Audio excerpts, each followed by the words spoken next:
Alpha Dawg, and this is the Dawg Pound. We're too short today. April's a digital dealer. We're conducting seminars, and Jennifer's a little under the weather, but we got the important members of the staff on today. The subject, F&I 2023. I just read in Automotive Snooze that F&I, the big public companies, are posting $2,400 average per retail unit. Now, let's backtrack a little bit. I set the world record in 1985 at $2,287 a retail unit. I did that one time. And now today, however many years later, 2,400 a unit is the average for the big public companies. So we're going to talk about F&I today. We have an author in the mix today. Max Zanan has just published a new book, and we're going to talk about that. Starting with the queen of BDC, Bobbie Herron. Hi, kid. Hi, you. Nice to see everybody today. Oh, it's good to be seen. Oh, golly. You got Jason with his orange tie. Looks like somebody else in the business there. Much better. Bigger upgrade. Way more awesome. Way better? Yeah. Obviously. I don't have a criminal background. But right. Jason, what title did I give you today? We're working on it. The Baron of what? I don't know. You're a baron? Processes or something like that.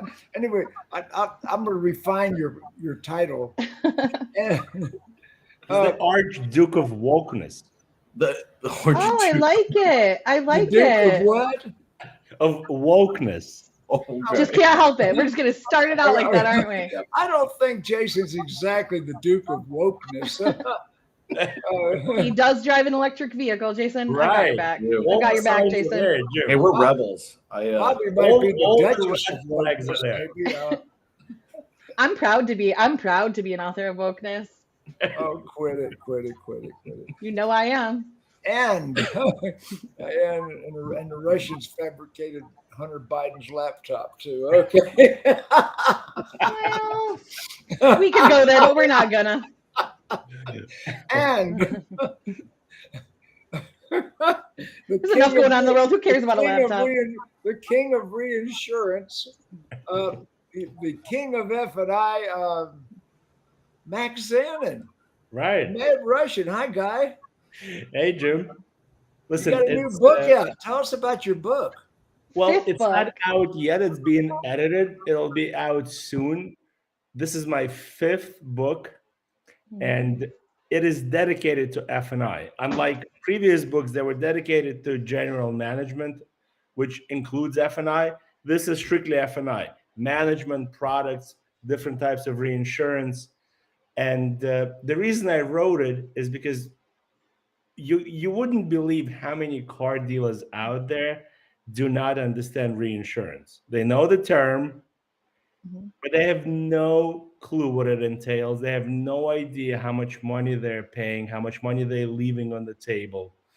And a lot of times they're being robbed blind, by third-party administrators, by general agents that just do incredible things, So hopefully, they'll read the book, and at the very minimum, they will save money by speaking to the people that they do business with and renegotiating their current deals. Yeah. I'm No, ready- look I'm at you ready. doing a service to the industry. I know. Yeah, I'm reading I will- an article today for Digital Dealer magazine called "What's Wrong with You," and it's talking much. about underperforming dealerships, why they're underperforming, and why they stay that way, and what they could do to change that. Yeah. So many dealerships are underperforming because they won't get out of their own way. Now, today, Right. Jason, we're talking about F&I. Yep, let's do it. $2,400 a unit has gotten to be the norm for the big publics. And quite a few Re- other successful dealerships. Reminds do me you of that think? episode. What reminds me of that scene from Spider-Man. What is it? Is it with great power comes great responsibility? I've never seen that, but I do know that saying. Well, look, I mean, I don't know, man. Yeah, I've seen this. I've been working with a few dealerships recently, and I've been auditing, some of their work and trying to find, opportunities, where we could have done better with the customer and stuff like that. And there's a lot of just because we can doesn't mean we should going Yeah. on out there right now. And when I hear numbers like this, that's where my head kind of goes. It's like, just because we can doesn't mean we should. Yeah. Like I say, I did one time $2,287 a retail unit, and that rocked the industry. I mean, that was 1985, and that was unheard of because the average around town was about $600 a retail unit. And I managed to hit a big number, but I didn't do it consistently month after month. I did it once, and that was big news. I mean, today, Max, what's your thoughts? Listen, Jim, you have to adjust for inflation.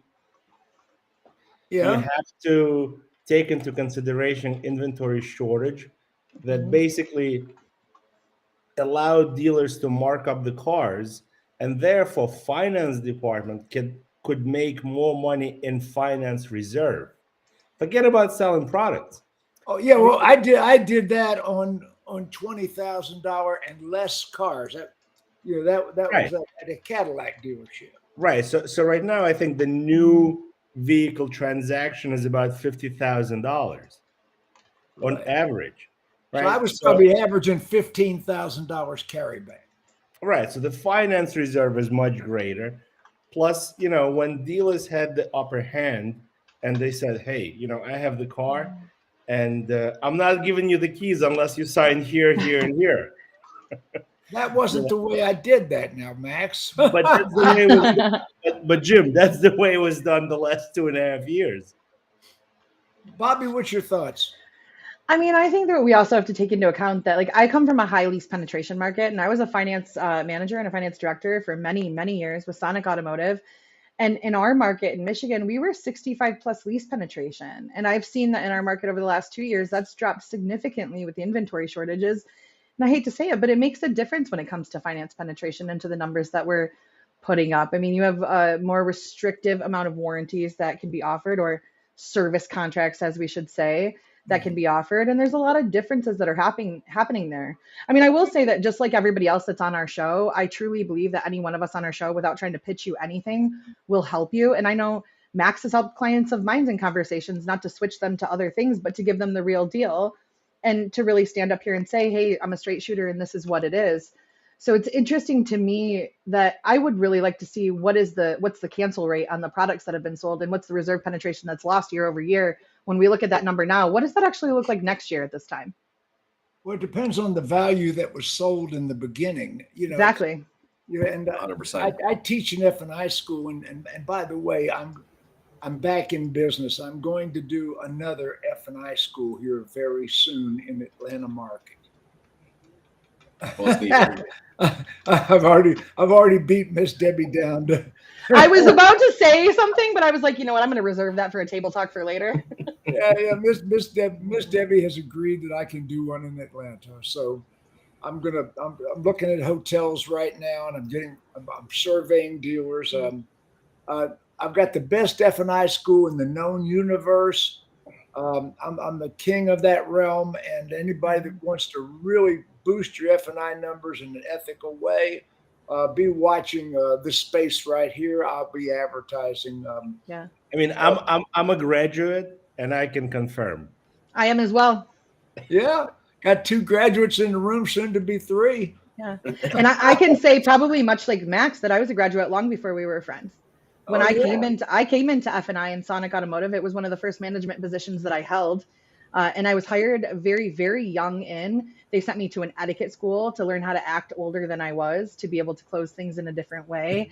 I was held to a different account, but I worked for a company that said, you'll run $1,500 a copy in your lease penetration market, regardless of your reasons, and you'll do it or you won't have a job here. And that was a company that said your markup in a warranty is allowed to be this much per warranty, and it must be consistent. Your markup in LoJack is this much, and it must be consistent.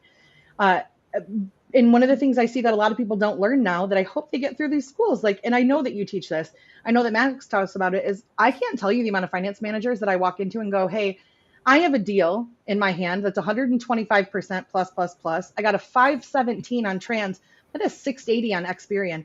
Who pulls that if you request it? Who can't answer my question? Who can just send it out for a shotgun? And to me, those aren't finance managers.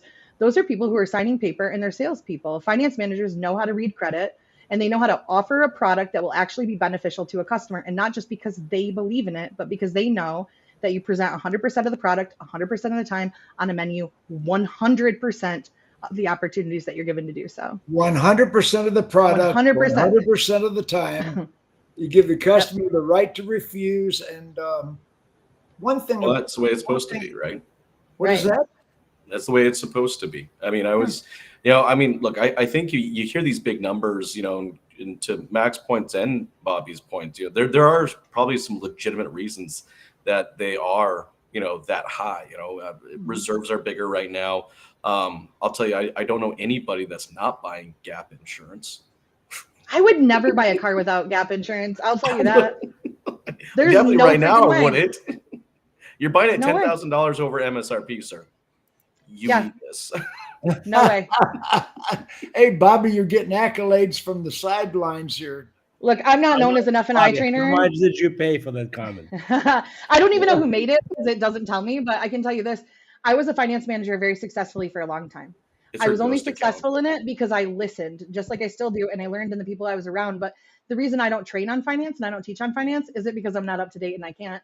It's not what I'm enjoying doing right now, and it's not my specialty. But it is true that these are facts. I'm trying to only spit things that I really understand and know. And that is that finance is an easy way to upsell money, but it's not an easy way to retain it. The cancelables in finance and the amount of chargebacks that you end up with are huge. And I am interested to see what that number looks like going forward for people who did buy gap or didn't buy gap, or who bought a service contract for $3,000 over and it's canceled, or who hit up $700 in reserve. Because while we were at an inventory shortage, Bobbie, I gotta say, I tell a service contract, for instance, jewelry and real estate. You look at furniture, jewelry and furniture are marked up 300%. 3 to 5, yeah. I'm wearing a $40,000 watch. I'm kind of proud of that. I've got another watch. I got another watch that was $78,000. My Rolex Presidential with all the diamonds on it. I defy you to go online and find the invoice of that watch. You can't. Rolex would take away the franchise if they publish that franchise. They will assassinate you. Mm-hmm. Oh yeah. So think about this. I mean, we got the only industry in the world where all of our vendors and all of our manufacturers publish our raw cost, all of our incentives, all of our secret trunk money. Everything is out there for everybody to see. They beat down your profits. And like I say, furniture and jewelry are marked up 300-400%. But 60 Minutes never went into a jewelry store and exposed them. Right. It was always a car dealer. Right. Every mattresses? time. Mattresses at 800%. How about real estate commissions? How about that? I'm so sick of hearing people say, I went into the dealership and they held a gun to my head. No, sir, we did not. You didn't do your research. And then when you came in, you made a decision and then you want to blame somebody later. But real estate agents are banking on what they sell houses for. And nobody's out there like, I hate my real estate agent. I'll never buy from them again. Are you kidding me? I have a soft spot in my heart for finance managers. I don't believe you should be a general manager of a dealership unless you have been a successful finance manager. Jason? No, I 100% agree. I mean, I think, and I've actually talked to several people that want to go down the path to becoming a GM, and it's one of the first positions I think they need to be in, because they need to understand, from the actual customer experience. It's like this is that pivotal moment that you make it or you break it. Like everything up to this point could be wonderful. and this could be the point that either continues that wonderful experience or just Right. destroys that experience. And I think every dealer principal needs to really kind of understand, what people are going through when they're in that spot, and how they can improve that experience. I think it's huge. Yeah. Isn't it all the positions though? Like I can't tell you how many sales Yeah. managers I know who are also finance managers without the title. They submit, they structure the deal, and they finalize things. Is that a detriment to their finance people? Sometimes. Sometimes that's not okay, but we know it's not, but it does happen. You need all those positions before you're a GM. You need to have, a sales manager, a finance manager, and a marketing manager. The bank. I've got a big problem with sales managers picking up a phone and calling the bank and hammering the bank with no logical reason why the deal should be approved. I mean, no, except we sent you a lot of deals last month. That's their entire argument. No, we also floor plan with you. Or we're floor plan with you. I mean, and sometimes it's because the sales manager shouldn't be, but sometimes it's because like even our commenter over here, and I apologize because I can't see who the commenter is. You're probably in one of our private groups, but some stores enforce that the sales manager do it and or don't train the finance manager on how, and they don't have a choice. More often than not, and I'm not speaking to the person on the side, I want to be real clear about that. More often than not, a sales manager who doesn't know how to negotiate and doesn't have the reputation or the relationship with the bank is sending things in because that's just how they've always done it, which typically lends to a lower per copy rate, a higher rate of reserve, and some bull crap happening. Let's put it out there like that. I think it comes down to the general management, right? So, for example, when I was a general manager, right, in my store, a finance director sat at the podium. Mm-hmm. Lateral to the sales manager, right? That's right. Mine too. That's right. And the reason he was at the podium is because sales managers weren't allowed to submit deals, right? So he would submit the deal from the podium and put the customer in the right car at the right time. And if you guys don't do that now, or you haven't done it before, you're not planning to do it in the future, you're going to miserably fail. That's the only formula that works. There's no plan B here. Yeah. It's interesting because we do say a lot, I wouldn't let somebody be a GM unless, and it's so different than it was before because you need to understand how finance works and how to submit a deal in the structure, because you're going to lead a team of people who this conversation is going to come up with, and you're going to need to know how to do that. You're going to need to have been a sales manager so that you understand how to build, recruit, retain, and lead a team of people, which is part of your role. You're going to need to have been a marketing director and or a BDC director. That's not a popular thing for me to say, but it's true, to understand how conversion from lead to true opportunity works and not have your spend wasted. Being a general manager is no longer a popularity contest on the golf course, people. It is truly leading an entire team and building a structure of high performance culture that allows for all departments to be successful. That's the job. That's why I have a job, because that's what I teach people how to do. And to be truthful, I shouldn't be able, are you kidding me? That should not be a consulting position out there if you guys were all recruiting and retaining and hiring the correct way. I'm grateful for it, but it is the truth. And I've sat in all those positions. So I say that with the utmost authority on failure and success and being through it. Max, what products are being sold in the finance office these days?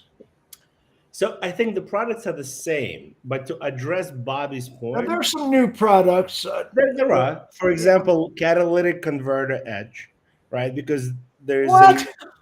They get stolen a lot. Catalytic converter edge. Correct. Believe it or see not, there's like an epidemic of catalytic converter theft throughout the country. There is. Because there are precious metals in catalytic converters. So it takes like 5 minutes to steal a catalytic converter.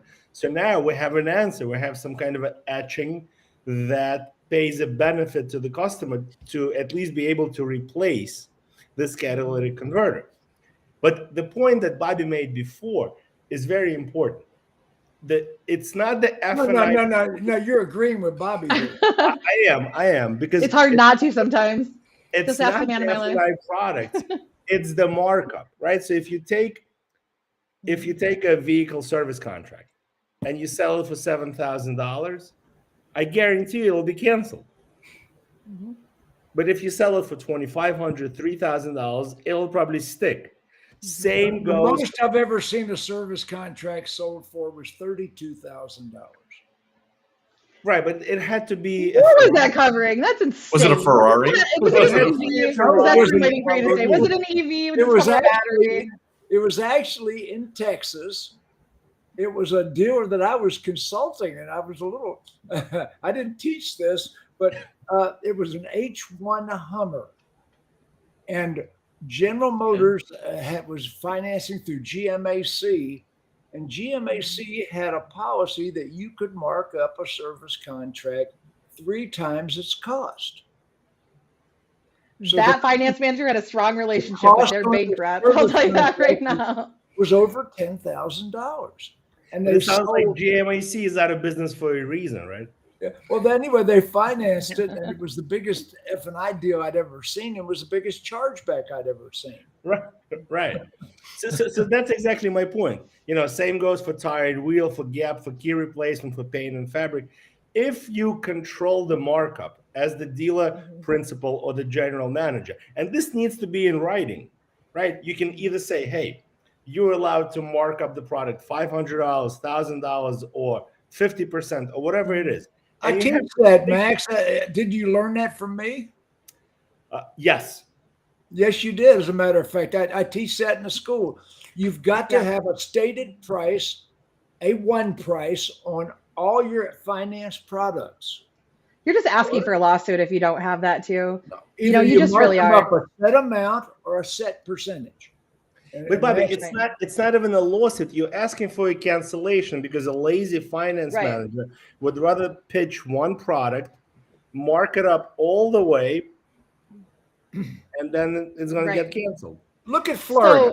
Florida. Florida calls a service contract an insurance product.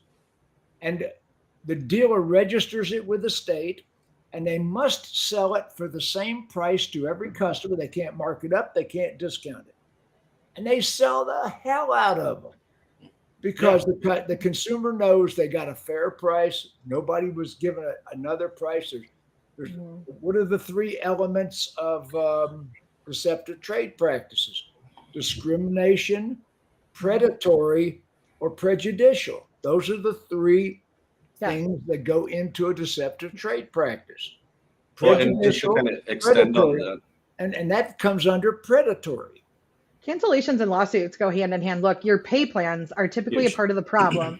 Every single time, any department, but since we're focusing on F&I, I'll stay there.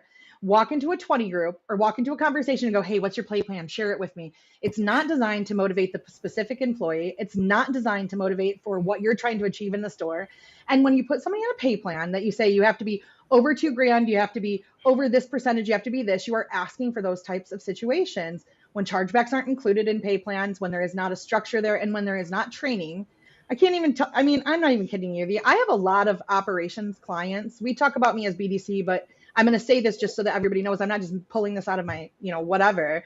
I have a lot of operations clients. That's what I actually do. That means that the dealerships I work with, I touch all the departments. And I cannot tell you how many times I walk into a store and the finance person has never had a trainer, has never had a consultant, has attended one seminar. Never been to a Jim Ziegler school. Never been to anything, has not in the store. And I have great clients who say to me, Bobbie, who should I have train on?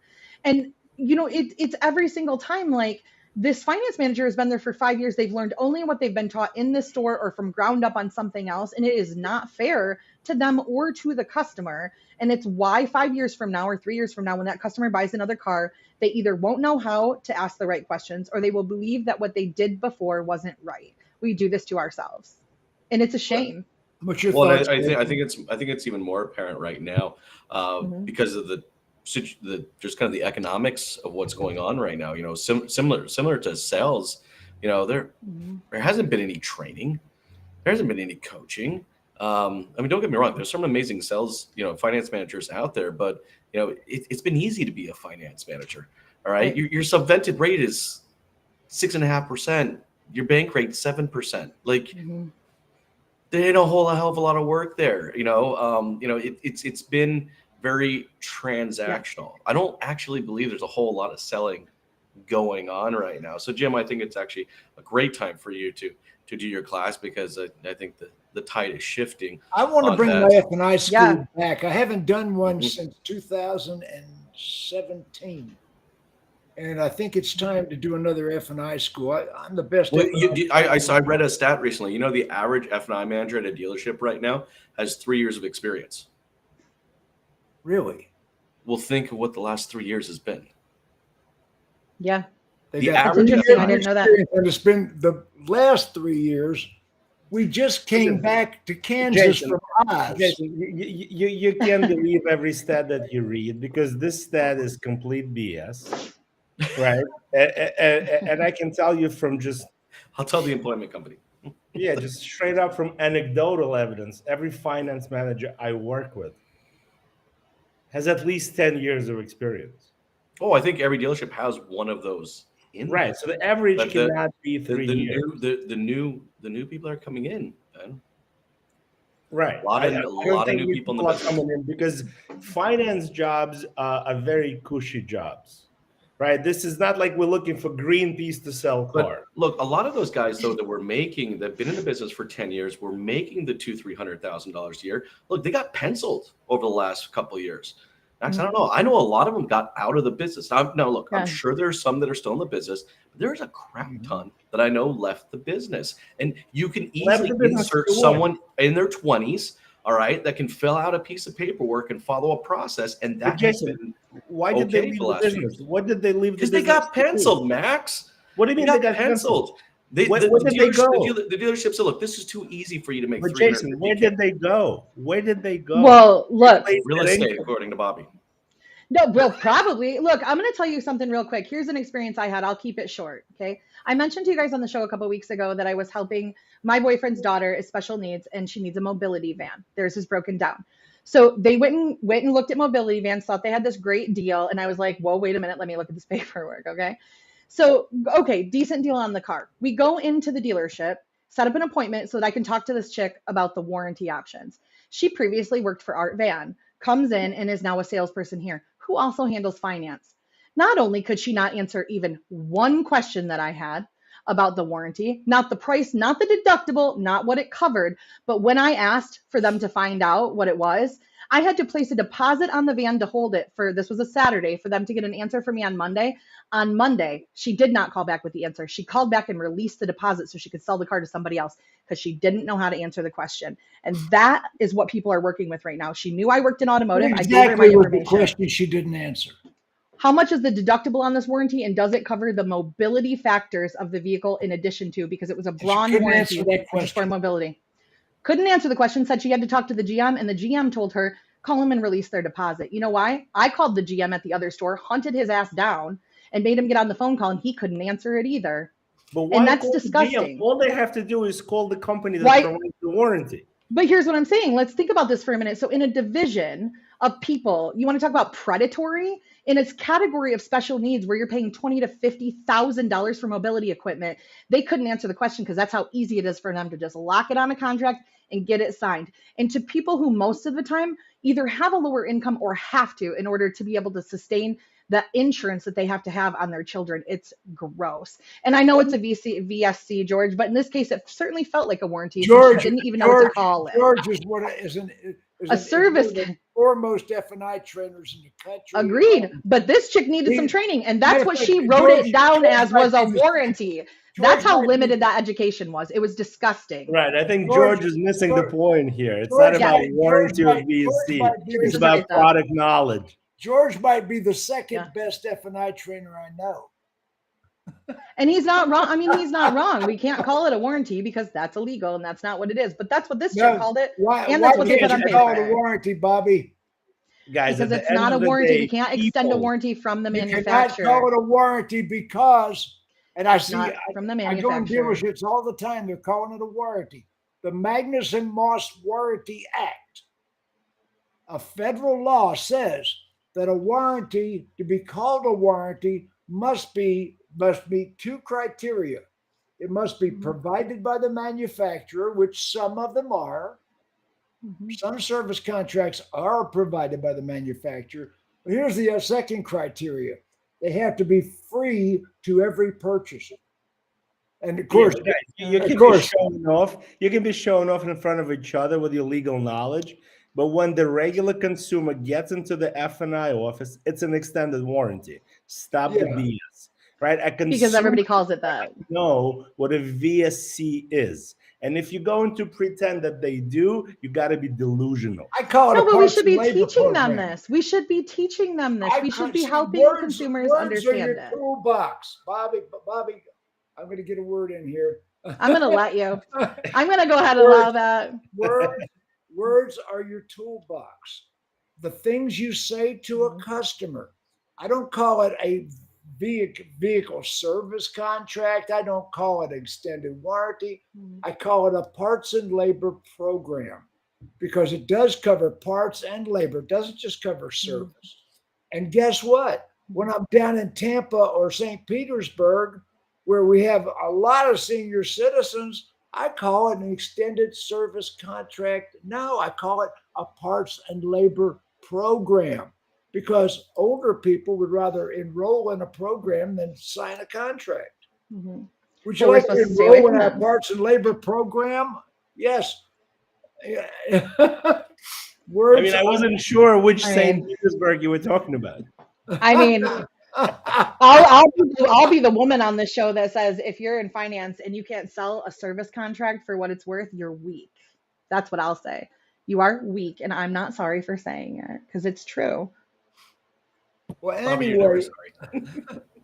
It's weak, and it's weak. That's exactly what it is.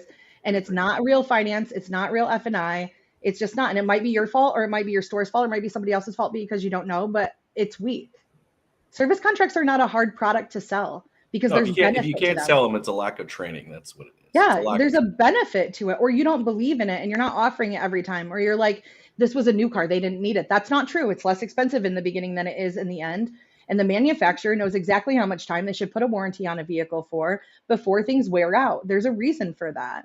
But also, guys, don't forget the last 2.5 years, the balance of power shifted towards the front end profit. Whereas pre-pandemic, right, you couldn't survive without a profitable finance department. Right. So now, the front end was making money, and really, finance department was making the same as before. Now the tide is turning, inventory is coming back, and guess what? All these heroes at the podium are going to be zeros. Not right? all of them. But 98% of them. They will be begging people to take the car under invoice. It's already happening, right? You can get a Nissan just like that under invoice, like before the pandemic. Certain Mercedes models are going invoice already, right? So now the importance of the finance manager is coming back, right? Unfortunately, the last 2.5 years, dealer principals spent exactly $0 training their finance manager. that's why I'm getting back in the training business. That's right. They spent $0 before that. Timing is everything. They spent $0 before that. No, but before, at least there was a rationale to do it, because without a capable finance department, it was extremely difficult to be in business, right? Because you would lose money selling new cars. Now you're losing money selling new cars, and trust me, you're losing money selling used cars because they're depreciating. And just because they weren't depreciating for the last 365 days a year, now they are. Right? So without a finance manager being able to present 100% of the products, 100% of the time to 100% of the customers, you're dead in the water. Well, Max, now we're not talking about managers. We're talking about a lot of people have gone to the one-touch process where the salespeople are selling finance. Well, that's what I just experienced, and it was a great time. I mean, that's I actually did the same thing. It could be a great experience, no profit, but it's a great experience. Right, exactly. That's the worst experience if you're the owner of a dealership. It's the best experience if you're the buyer. Well, I think the experience can be a good one for both.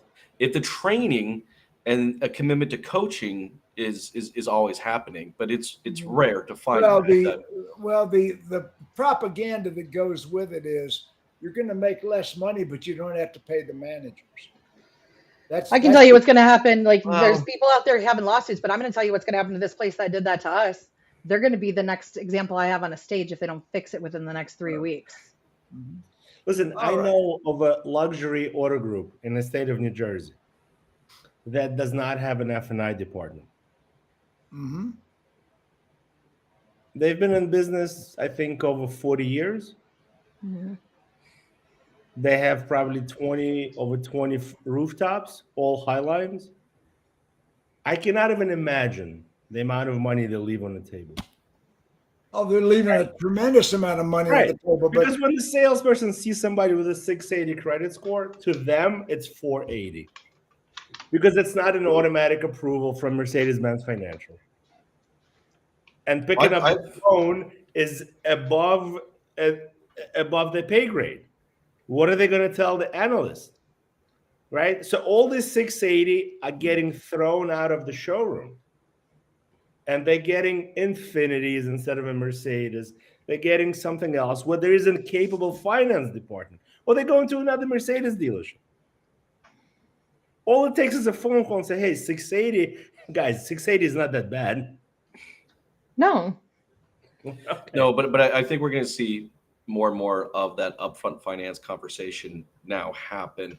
I think there's a lot of really smart dealerships out there that had trained their staff to have those conversations much early on and not waiting for the end. Technology, I mean, everything is leaning towards having the finance conversation way earlier. I mean, I actually helped a handful of dealer groups actually consolidate their F&I departments into a singular virtual F&I department, where instead of having 9 rooftops with $10 million in payroll expenses against those against all those stores, they were able to bring it down to $2.5 million in payroll expenses and still maintain the same results that they were maintaining before. I mean, it's going to be a really interesting time, Jason, for the finance department. No, Jay. Whoa. whoa, Where do you want to go? Oh, you Virtual. went from 10 million to 2.5 with the same results. Tell me how. Oh, menu selling.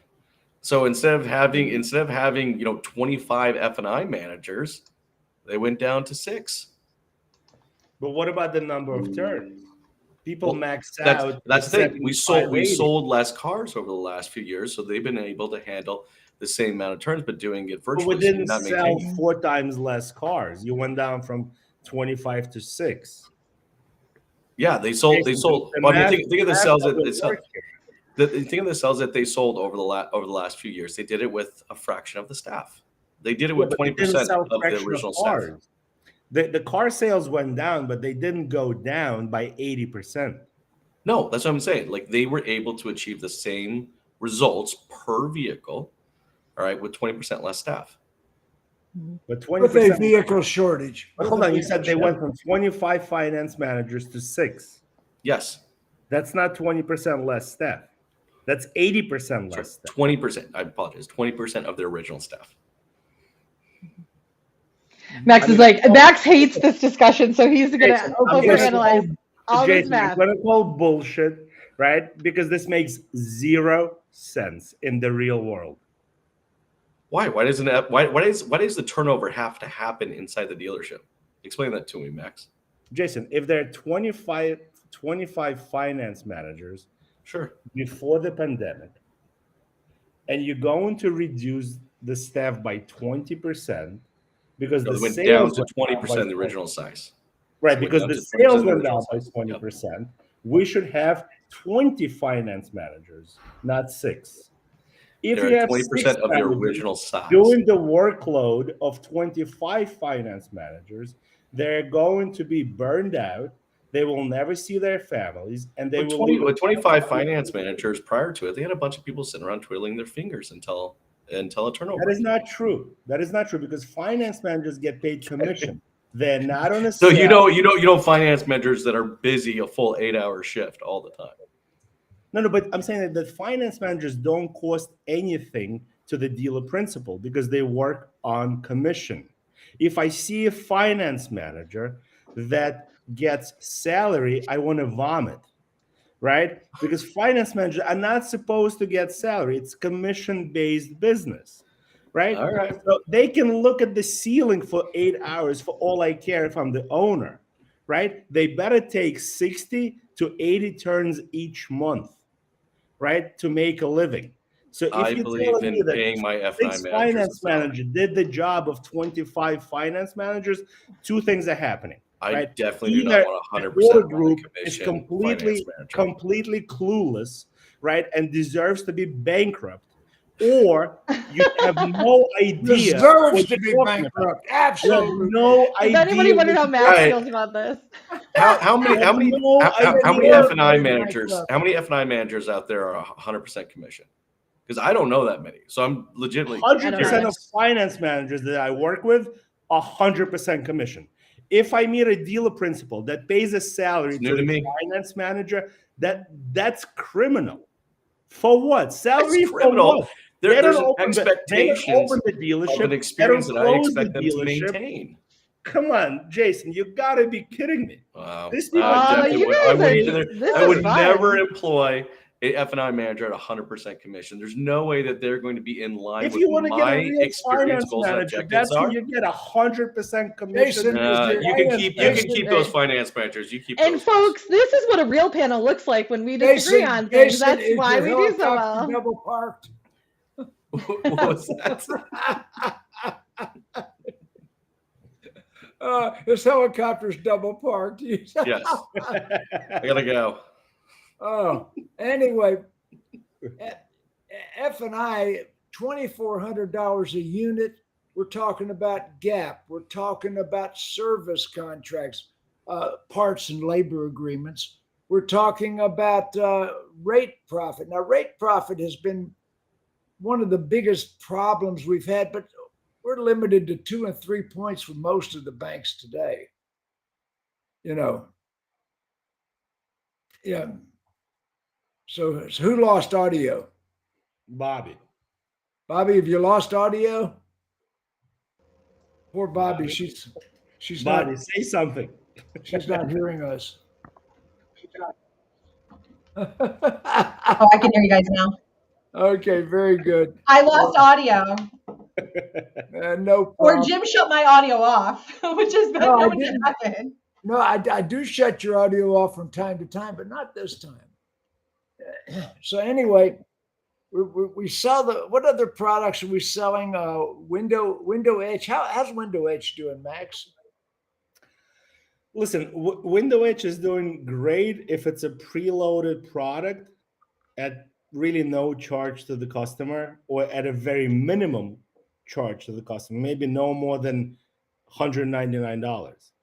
Once you get into selling $5,000 Window Edge benefit for $3,000 or $2,000, you're guaranteed a chargeback and a lawsuit.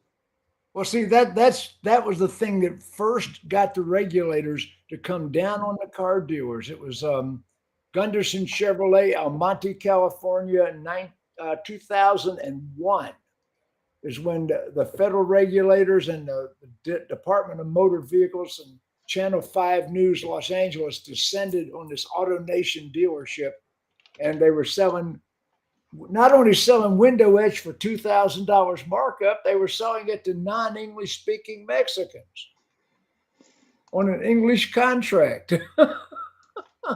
And here comes Channel 5, Joel Grover, the reporter from Channel 5, Los Angeles, because marching into the dealership were like 20 or 30 pissed off Mexicans in the middle of a business day. I mean, could you imagine? I got a whole bunch of non-English speaking, pissed off Mexicans shaking fists at the dealership in the middle of a business day. And Channel 5 News orchestrated all this. So the next thing you know, here comes 20 DMZ agents, and they confiscated 25 filing cabinets. And the F&I manager's name was Don Poteet. He decides to run. He's going to run. So anyway, Don Poteet, they put 5 managers went to jail over that, and it was off to the races. That's when the regulators started really going after the car dealers. Jason? Well, I think it's good. I like hearing stories like that. I don't know what other new products have I seen being sold. Oh, Max will love this one. Battery protection. I've seen it too. I knew Max would love this one. But hey, if I'm going to buy a pre-owned electric vehicle, all right, there are now new companies out there that they will actually send out a series of testers, test the battery. No, Jason, I've seen Jason, I've seen it on the internal combustion engine cars. Oh, you've seen it on? Yeah. No, that's a good one. Right. That's why I was laughing, It makes perfect sense on the electric car. But So actually to protect the battery inside. Okay, I like that. that's right. That reminds me of what was the one that was really good? The battery replacements for the car remotes. Remember that? They don't do that anymore, do they? No. You guys never did that one? Oh my gosh. It would, I don't know where my car keys are, but it protected you losing your keys so you could get a new key fob and battery replacement. I have seen key fob replacement. Yes. Now, key fob replacement, key fobs are costing upwards of $800. That's right. I mean, key fob replacement is probably a legitimate product, I would think. I never sold it when I was in finance. We were limited in the number of products we had to sell, but key fob replacement probably is a legitimate product. Yeah, absolutely. I sell a lot of those key replacement policies, and they make perfect sense, especially when they have additional benefits. For example, if you lose your house keys, they get covered too. But they have to throw in enough to make it seem like they got some value. I bought key fob replacement for $299 on the last car that I had, and I lost a $700 key fob. And they covered not only the key fob, but the towing and the fee for it. And I didn't have to claim anything on my insurance. And I've never been happier that I bought that product, and I buy it on every car. You're a testimonial for the good value of the key fob replacement. And the programming too. And right, they cover the programming, not just the key. And that programming it. Yeah, absolutely. Bobbie just came back to tell us that. Yeah. And then and she's gone. Yeah, Bobbie's got some technical problems today. So anyway, what other products are we talking about in the F&I office? One that I've seen recently I thought was kind of interesting is high horsepower warranties. There are cars out there that insurance companies just won't touch. Hellcat's a good example of that. Supercharged Mustangs, stuff like that. So I've now seen these like used car. The Hellcat is 700 horsepower. Yeah, so these high horsepower warranties. I was like, I didn't know there was. I mean, the engine displacement was always a thing, right, based on it. But now they're performance based vehicle. What adjustments are service contract providers going to have to make for electric vehicles that have a $25,000 battery replacement? Now, how much is that service contract going to cost? Or is that? I've seen service contracts already for those batteries. What is that going to cost, Max? So in reality, right, when it comes to electric cars, the only car that's selling is Tesla. Mm-hmm. Right? Nothing else is selling. So the problem with Tesla is that if you buy a service contract, Tesla is not going to accept it. I hope people know that.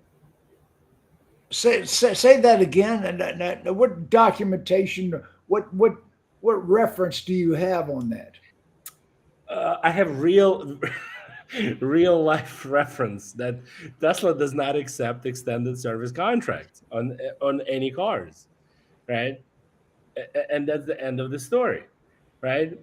So listen, maybe in the future when other manufacturers will be selling electric cars, it'll be easier. If you buy an electric, I don't know, Chrysler, Jeep, Dodge, Ram, But Tesla is not interested in this business at all, right? So it has to most likely be a reimbursement policy, if anything, you know. Now, And who can Chris afford Chris to be Scott on the reimbursed? sidebar. Chris Scott on the sidebar says that most EVs have an 8-year warranty, and most purchasers will not own the car that long because a lot of people are bailing out of EVs after a first year of ownership. He is absolutely correct, right? And a lot of owners will keep bailing out of EVs once they realize how quickly they depreciate. Yeah, I so mean, I don't know. What I I paid think for my me and my Rivian, Wi-Fi goes out. We want to talk about I make EVs. $40,000 on my Let Rivian me- right now if I want Let to. me elaborate on this point. If you work as a used car manager in a car dealership and you need to take an electrical vehicle on trade, okay? How much money do you put on it? Because you don't know how much battery is left in it. There is no swapping I batteries. mean, that's the It's like argument for every it's like the cell phone. So, transmission for engine. example, the oldest car that we have in the United States, an electric car, is Nissan Leaf. Yeah. Right? Okay. So if I've you sold a take the ton of those Nissan- used, very Me successful. too. So I think made a lot of about money this. on those. You take on trade an 8-year-old Nissan Leaf, right? As a used car manager. You realize there's less than 20% of that battery life Oh, left on it. That's How not much true at do you, all, how Max. close Like, to zero do you I put mean- the appraisal value, right? I mean, I'm the one who always gets us off track allegedly. I don't know where that fact But I came leave for 1 minute. We're not talking about Max, finance I don't know anymore. where We're you talking got about that EVs again. information. I don't know where that came from. This is very easy, Jim. You can call Brett Sutherland. He has a bunch of Nissan dealerships, and he'll confirm all of that. Well, Brett's a good friend of mine. I'll do Right. that. But okay, now there's an article, there's an interview right now on CBT News with Jim Fitzgerald, where his guest, alleged expert, has said that a lot of manufacturers are considering getting out of selling electric vehicles. Now I gotta watch that show. I haven't watched it yet, but some of the manufacturers are getting out of the EV market, according to this show or the Right. headline on this show. That's exactly right, because there's no money in it. And please look at the latest comment from Chris Scott. Thank you. Well, battery what do you mean? degradation Thank you. is It actually proves that So you're it's wrong. transmission repair and engine repair and all the other It things. proves me right because there's no battery You replacement. said the battery was going to be at 20% after 8 years. He's saying that it will retain 80% of its chargeability over 1 million miles. That's a Uh-oh. fantasy.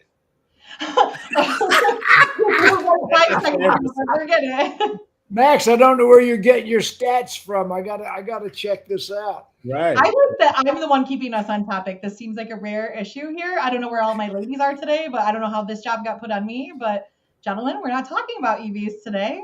I had a customer one time that couldn't hear nor speak. We had to communicate via written language, and he looked at me one time and he went, "Bullshit."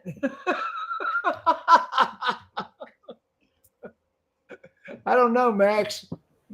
Okay. He's Googling. Listen, He's Googling. listen, He's this is, Googling. guys, this is really simple. I just Googled Nissan Leaf battery life. Nissan Leaf owners should expect it to last around 10 years. So when I say an 8-year-old Nissan Leaf has 20% battery left in it, I am 1,000,000% correct. Hold on, real quick. I'm going to write a quick article and I'm going to post it and use SEO so that the next search you do, it comes up first. And it's going to say that what Chris Scott said is true. I'm just messing with Max. Max is actually very passionate about this. So most of the things that he is saying are him defending something that he believes in. And that's important for dealers to know. And it's the same for everybody else. But EV is not what we're talking about today, guys. We're talking about finance today. Yes. So a good conversation would be these battery warranties that are being sold. That relates to finance, and it relates to EVs, which are not going to stop being sold just because we don't always like them. Like I have a couple used car dealer friends right now that are selling used Teslas very successfully with battery warranty being sold in the F&I department, and they've found themselves a nice little niche. It's very profitable for them. It's very easy to sell the warranty to those users. Yeah, of Because course. the vehicle Until the is just a, goes to the a Nissan. driving I mean, iPad. until the customer goes to the dealership and tries to use the warranty. Well, I don't know about that. All of a sudden, this warranty is better than the ones that. All of a No, sudden, I'm we're just like, saying, I guys, want you to buy a warranty that uses a credit card all I'm payout. saying But is these this. ones are worse. All I'm saying is this: buy this warranty and go to a Tesla dealership and try to use it. That's all I'm saying. All I'm saying is, if you're a dealer who sells an EV, I suggest that you look at options for what you can sell in your finance office that will protect your consumer. And I suggest that you work with somebody who debates it so that you know that what you're getting is true. Nobody's going to sell you something that's going to be better than Max because he doesn't believe in it at all. So if he tells you this is the company, you can probably trust that it's true. Right? Thank you, Bobbie. Right. And if not, you call Jason. They'll have a debate together, which I think this is cute. I wish April and Jennifer were on today because it's usually all of us. But, I love that we have these kind of conversations because our viewers know that we're not behind the scenes going, oh, let's all agree and give them the real deal. We're real people in real positions like you guys that are giving you real information. And we want to hear your opinion on it too. Well, you got Jason, the newest member of the Dawg Pound Posse, who is a Canadian granola eater. I like granola and I really like Canada. So I was born in Boise, Idaho. Like I'm from a potato farm. Oh, that's pretty leftist. Boise, Idaho.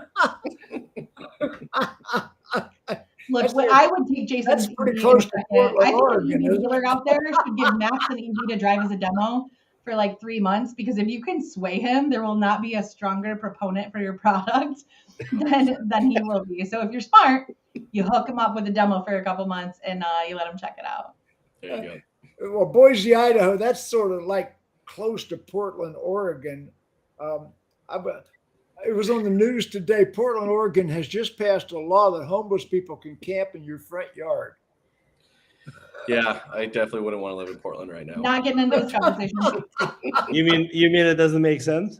No, I mean that Portland actually has one of the strongest funding sources for homelessness, and including and not limited to people across the country. They're very woke. They need a better policy on how to manage that. Listen, They're pretty things in woke. our life that we find to be the most inconvenient are the things that need our help the most. That doesn't make me woke. That makes me a human and a good one at that. The best cure for homelessness is get a home.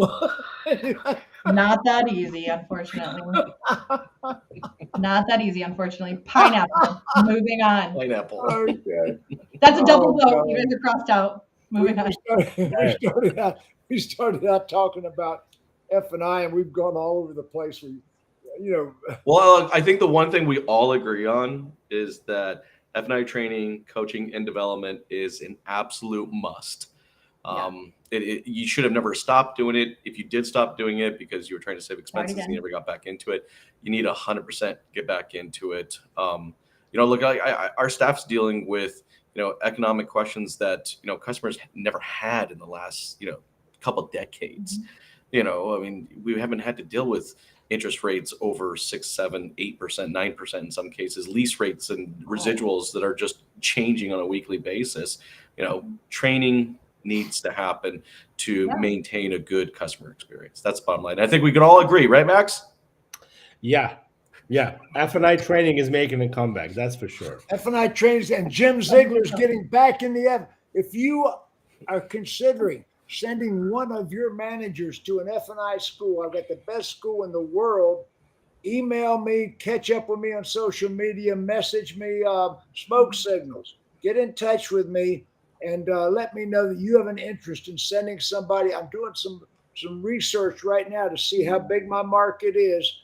I am the best F&I trainer in the known universe, in case they sell F&I on other planets. So anyway, I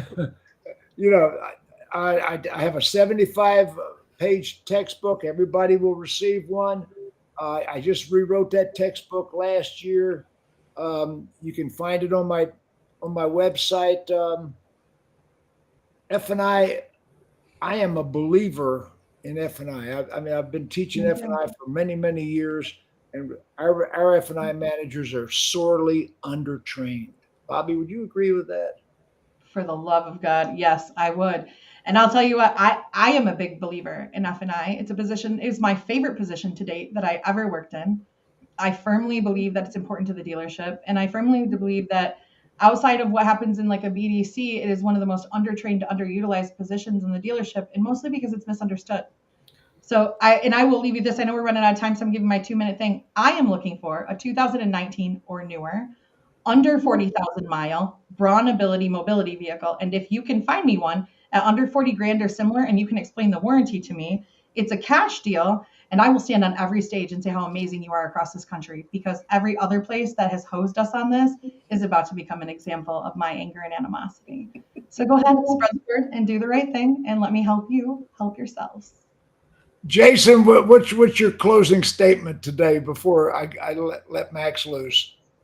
I think we said it well. The closing statement is that your team needs to be trained. The customers are asking questions that the F&I managers have never had to answer in a couple of decades, and they're not trained on how to do it and handle it. And it's that make or break moment in a customer's buying experience. Mm-hmm. And we just we keep saying that we're in a people business, but I don't see a whole lot of investment in the people. And I'm really getting overly frustrated with that. So let's get back to the now. Okay, Max, close the show out. Listen, I'm excited because finally F&I is back on the stage. Right? We need to sell F&I products. We need to do reinsurance. We need to do dealer-owned warranty companies, and dealers that are going to ignore it are going to be gone, right? Because there's no money in selling cars, right? The pre-pandemic way of doing business is coming back. That's all we have to say. Everybody wave goodbye to the audience.